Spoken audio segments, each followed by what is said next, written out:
Hello dear student, current electricity से further numerical और ये न्यूमेरिकल जो है ये एग्ज़ाम के लिहाज से बहुत ज़्यादा इम्पोर्टेंट है। काफ़ी दफ़ा ये रिपीटेडली एग्ज़ाम में आया है करंट इलेक्ट्रिसिटी चैप्टर से। तो इस बहुत वेरी वेरी इम्पोर्टेंट, ये तकरीबन 100% श्योर न्यूमेरिकल है एग्ज़ाम के हवाले से। तो इसको समझने की कोशिश करते हैं और इसके गिवन डेटा से डेटा कलेक्ट करके इसकी सोल्यूशन की तरफ मूव करते हैं। सबसे पहले इसके स्टेटमेंट को समझना है।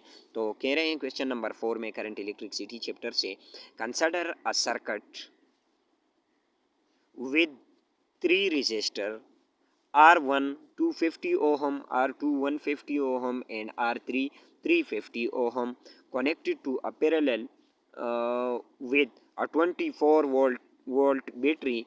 Find the total current supplied the battery. तो डियर स्टूडेंट, इस सर्किट को समझना है। हमें कह रहे हैं कि 3 रेजिस्टर है, एक है R1, R2, R3, जो कि वोल्टेज सोर्स V के साथ अटैच है और इसका वोल्टेज जो है वो है 24 वोल्ट।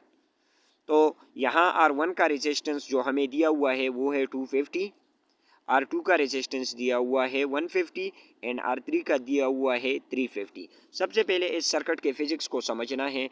हमें पता है कि जब रेजिस्टेंस पैरेलल हो तो इसका रेजिस्टेंस जो है वो उसके लिए जो फार्मूला हम यूज़ करते हैं, इन तीनों की जगह अगर हम इक्विवेलेंट रेजिस्टेंस फाइंड करेंगे तो उसका फार्मूला है 1/RE equals to 1/R1 plus 1/R2 plus 1/R3 up to 1/RN। अब समझना है डियर स्टूडेंट, जब रेजिस्टर पैरेलल सर्किट में हो तो हमें पता है कि वोल्टेज जो होगा इस सर्किट के लिए यानी V1 इक्वल्स होगा V2 का और V2 इक्वल होगा V3 का, बट करंट जो है I1 not equals to I2, I2 not equals to I3, क्योंकि ये एक पैरेलल कम्बिनेशन का सर्किट है।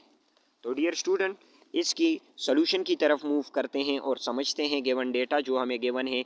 R1 रेजिस्टर है 250 ओहम, R2 है 150 ओहम, R3 है 350 ओहम और ये रेजिस्टेंस जो कनेक्टेड है ये पैरेलल कम्बिनेशन में है। और मैं फिर इस को रिपीट करता हूँ कि जब रेजिस्टर पैरेलल सर्किट में होते हैं तो इनका वोल्टेज सेम होता है बट करंट डिफरेंस होता है।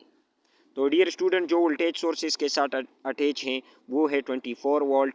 हमें यहाँ से जो करंट I1, I2, I3 इन तीनों का सम यानी I टोटल यहाँ वापस होने वाला करंट जो है वो डिटरमाइन करना है, यानी इस सर्किट के लिए टोटल करंट हमें डिटरमाइन करना है। तो कैलकुलेशन की तरफ जाते हैं। हमें पता है कि जब हमारे पास पैरेलल कम्बिनेशन हो तो रेजिस्टर के लिए हम फार्मूला यूज़ करते हैं 1/RE, यानी इन तीनों की जगह अगर हम कोई इक्विवेलेंट रेजिस्टेंस लगाएंगे तो वो इक्वल होगा 1/RE इक्वल होगा 1/R1 plus 1/R2 plus 1/R3 up to so on. तो डियर स्टूडेंट, वैल्यू पुट करते हैं 1/RE।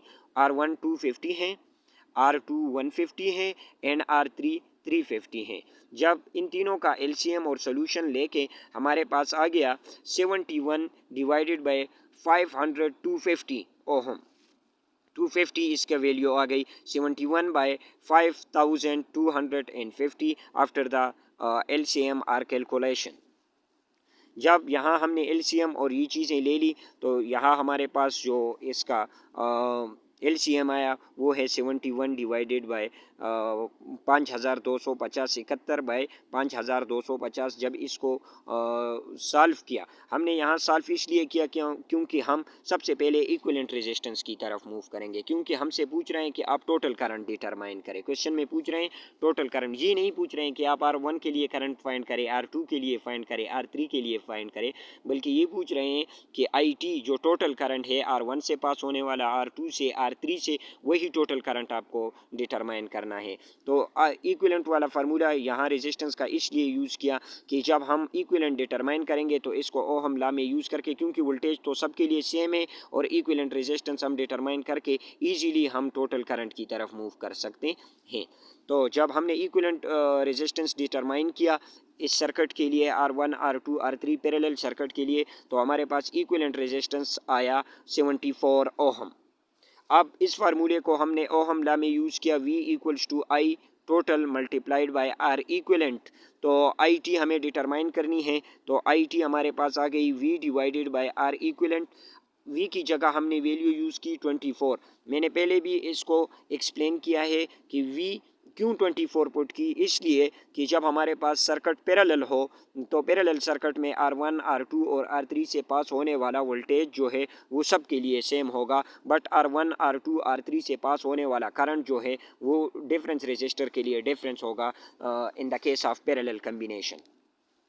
तो वोल्टेज हमारे पास 24 वोल्ट है और आर इक्विवेलेंट को हमने इस फार्मूले से डिटरमाइन किया 74। 24 डिवाइडेड बाई 74 को जब हमने कैलकुलेट किया तो हमारे पास टोटल करंट जो आया वो है 0.3 एम्पेयर। तो आई टी डियर स्टूडेंट, हमारे पास आई टी का रिलेशन आया या आंसर आया या जो सोल्यूशन आया वो है 0.3 एम्पेयर। बहुत इंपॉर्टेंट क्वेश्चन है एग्जाम के लिहाज से और easily concept. Thank you student for watching. Please subscribe my channel and share with your other friends. Thank you.